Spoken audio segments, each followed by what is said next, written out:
Well, Ted, we have a problem, don't we? We got no windows, do we? No, do we? No. Alright, so I'm back at it again. You guys can see here. Why did I pull the engine out? When everything was running beautifully, everything was working immaculate. And obviously, I opened up the video with the famous Johnny Trent to Ted. We ain't got no engines, do we? Which kind of fits the theme. One of my favorite scenes of 2001 Fast and the Furious. But yeah, other than that, this is the third time that I pulled the engine out, and it's my fault. I definitely should have from the beginning done it once, and then that's it. Do it once and do it right, you know. So I started leaking from down there, which I think is probably the oil pan, but I have the main seal, I have all that, so I'm going to be swapping it out. But when I'm looking inside, it's kind of hard to see with the camera. You can kind of see like a mess of kind of like RTV that they were doing at some point, but I was getting a leak in between the transmission and the engine, which I immediately thought it might have been the input shaft in the middle, but that is perfectly fine. I don't think it's a main seal. Once I pull the clutch kit out, I will probably know a little bit better. But as you guys can see, we got the clutch max here, give or take about 1,000 miles put in it, and it's holding beautifully. For anybody out there that is probably seeking and wondering about buying one, super affordable and very, very reliable. I believe this is a stage 1. The power range that I'm looking for, this fits it perfectly. So, and I have the matching flywheel. I do have some light flywheels around here somewhere, but I can't really find a place to resurface them. But that would have probably been really, really nice. I mean, I probably could right now that the engine's out, but I mean, if I find some place, I'll probably do it. But in the meantime, we're just gonna slap this bad boy back in there.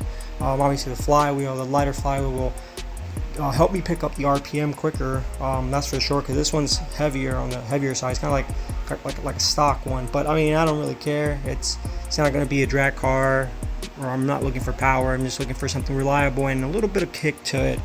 But yeah, the engine so far, everything was working beautifully. I do have a coolant mess everywhere, as you guys can see. I spilled a little bit of my power steering as well.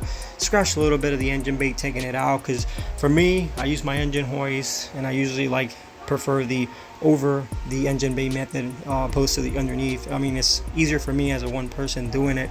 But yeah, I'm probably going to touch up a little bit here, probably put some more heat shields on the evap systems in there. Almost took my ABS lines out, pulling the engine out, scratched the crap out of it over there.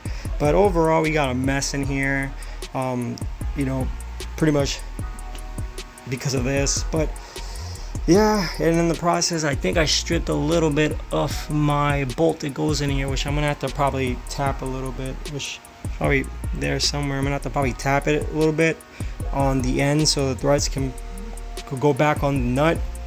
But yeah, the engine is sitting here once again. Also, another reason why I pulled it out is kind of fed up of that oil pan, which you probably would have saw in one of the last videos. I still haven't released it, but if you watch this video by now, it'll probably be released. I'll probably put it up here for you guys if you guys are interested in watching that video. But the oil pan on the K20Z3, it is super, super tall. So I still don't know what I'm going to be doing. If I'm going to be slapping a Type S oil pump, which I do have in there, because I got my steel pan from an RSX base in there. Here, this is something that I'm probably going to be Frankenstein or working on. But here we have a TSX style oil pump, which I took apart. But essentially what I'm going to be using, let me show you guys. Here we have it right here. So I might just swap the pickup portion of it, as you guys can see, which I am going to be mashing with the RBC one, which I believe the diaphragm inside and the cavity is all the same, but the pickup is slightly smaller, which will allow me to fit in a smaller oil pan. It'll give me better clearance at the bottom, which that's what I want. These mounts are not dual height, so the oil pan sits really low, and I hate it. This car is going to be driven daily and going to be driven really far, so I don't want that on my mind. I want peace of mind. And then, by the way, you guys, that is an Amazon eBay budget intermediate shaft right there. I think it was like 65 bucks. So everything on this belt is pretty much budget for the most part. I do have the OEM one, is out of a K20Z3, but the bearing on it has some play and it's leaking, so I decided just to upgrade. And I actually got that one from Pablo SP Tuning. He recommended me that one. Thank you, bro. I appreciate it. Has been working flawlessly. We got the axles over there for anybody that was wondering. The passenger side, it's the longest one, so I have an insane shaft one, which I might have to do the inboard re-grease on it. And then that's from a kit that I had that I bought a long time ago, but I ended up breaking the driver's side, so I just upgraded to a I believe this is an RSX base or an EP3, which is perfect length on the driver's side and it's not going to pop out. A lot of people change the inboards in between the passenger and driver's side to get better length on the passenger side, because it is the side that pops out the most on everybody. But I don't know, it's I still feel that you're missing a couple inches in there, so I'm glad I still have the insane shaft one, because it's the recommended length once you case swap so it won't pop out. But I mean, I've seen people swap the inner joints, the outboards, the inboards, correction, and they do not have any issues from what I hear. But one that I've been researching, the perfect one that will fit in there, is actually from a 2006 the 1.8 liter Civic. That one is about 23 inches long, which is perfect. The only problem is for me, because it might be not the same for you guys, is that I am running ABS obviously, and then the reluctant wheel, I have a Hall effect sensor, which I need the reluctant wheel on it, and then those ones have them inside, so I will not have my reluctant wheel working. But for those that don't care, and obviously don't care at all, then that's the perfect route for you guys. Obviously, if you're running a 32mm, it will be a RSX base or EP3, one in here on your driver's side, and then passenger will be the 2006 Civic from the 1.5 liter. That'll be the perfect length right there. I thought about maybe seeing if I can swap the outer joint. Maybe that would help me, but a lot of them are custom or meant for the actual shaft, so I haven't really dabbed into it. I don't want to waste money on that, but that will be probably my next thing to do if I ever lose the insane shaft one. But yeah, that's on the axles itself. Engine right here, everything's sitting beautifully besides the coolant seeping it out. It was a lot of it, I guess I didn't really drain it too much because a lot of it was still inside the engine. Power steering, first time taking it off. It did make slight mess, but it wasn't too bad because that one doesn't have power steering. But yeah, so back to the pump, because I got carried away here. I am probably going to see if I can swap it for the RBC pickup and see if the diaphragm is the same. Obviously they do have a timing mark, which I'm not too sure, but what I'll do is, because it does have a little timing mark because of the balance shafts, I'll probably see if maybe I'll put the engine back in timing, and then that as well, if I decide to swap the outboard, the pickup on it. But you have to do this whole mess in here, and I thought about maybe swapping this pump just directly, but I know this pump comes on a TSX and it does not produce high revving oil pressure on it, so I don't want to afford that on this one. So I'm going to compare it to see if they're the same, and then just maybe swap the pickup portion of it, which you guys saw by mashing diaphragms and the cavity inside. It is going to be a lengthy process, but I mean, it's just kind of like a Frankenstein. That's the only thing I can think of. And then I can slap back the steel oil pan, or the easiest route will probably be just putting in a type S oil pump, which I have the complete kit in there. You do have to tap the oil pressure port on the K20Z3 because it does not have threads, and from looking at previous YouTube videos, it's a M8 by 1.25 pitch, so I do have that tap just in case. gotta be very, very careful. So I'm probably gonna use some grease and a lot of brake cleaner to get all that chunk of little grinds of aluminum or metal out of the engine, so it won't suck back in there. But that's if I decide to go the Type S route. I'm gonna definitely do this right here because this is interesting.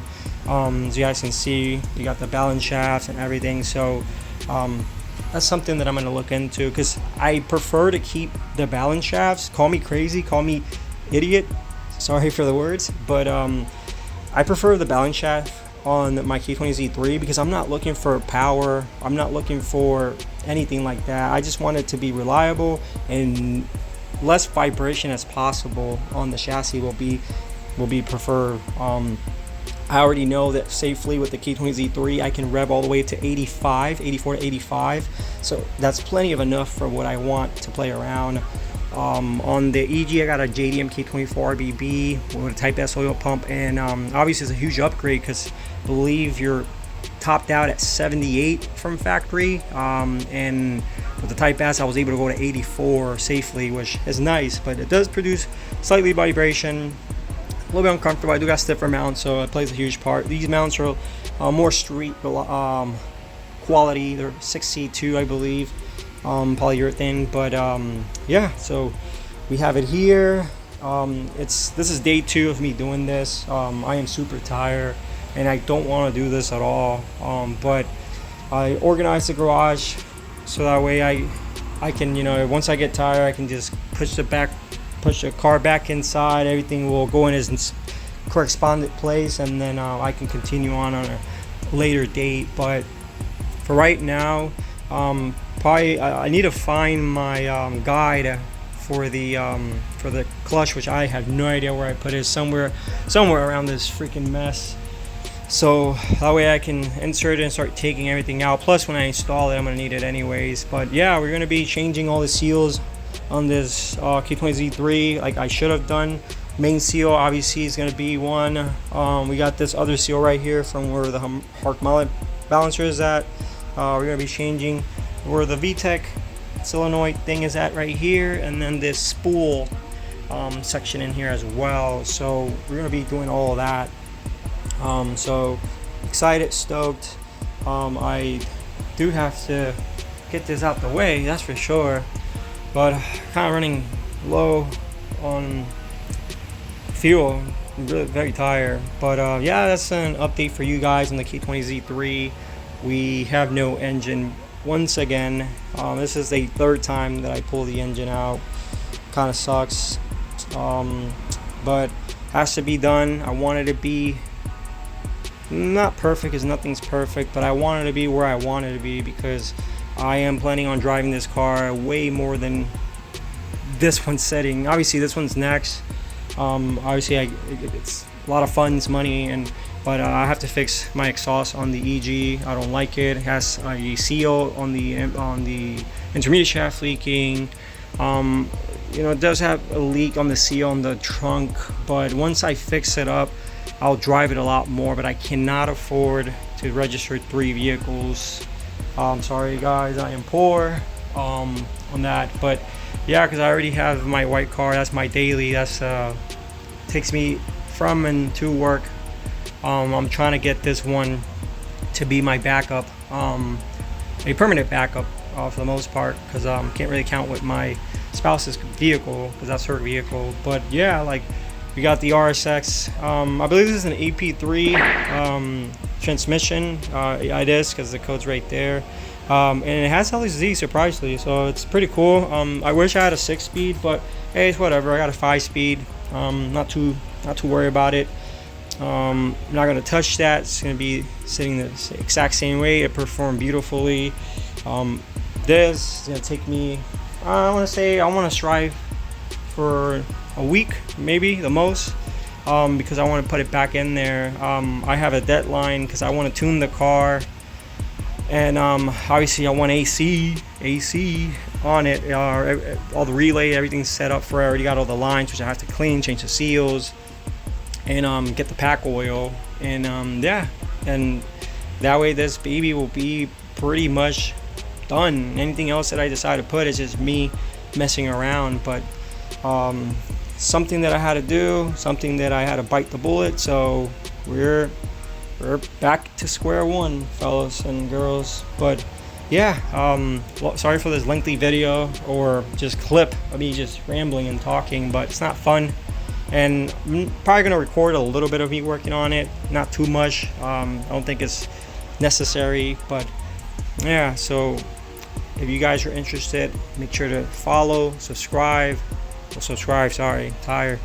Hit that like button and share, and keep coming back for more related K-swap content. Kasha.